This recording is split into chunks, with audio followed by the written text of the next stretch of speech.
नमस्कार दर्शक बंधु ओढ़णी धारावाहिक आज आपण मैंने देखा पाइबे जे ज्योति कहे कि तमे ठीक कही साना बाबू ए बह कौन है तमें स्थिर कर सारी आ मो मन में तुमको स्वामी बोली मानि सारी एबे जहाँ भी हो जाऊ मुझे बह को सब अर्थ रे पूरा करी एमती कही ज्योति मथारे सिंदूर लगे आ कहे कि आज तुमको तुम धर्मपत्नी स्वागत कर पुणी थे ज्योति कहे हर हर महादेव एथर जमी तुम्हें मत साहाय्य कर साना बाबू जमी मो उपर न रागंती आउ रागिकी जमी गत थर भाया निआं न लगे दिंती।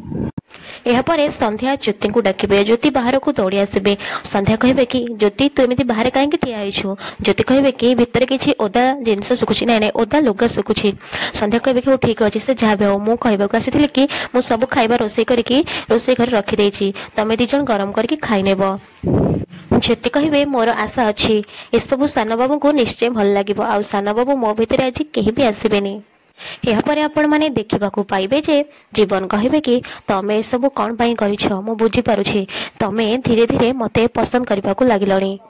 जेबेठू तमे मो जीवन रे आसीछ मो जीवन रे सब किछि बदली जाइछि आ एबे तमे मो पाई जरूरी हे जाइछ।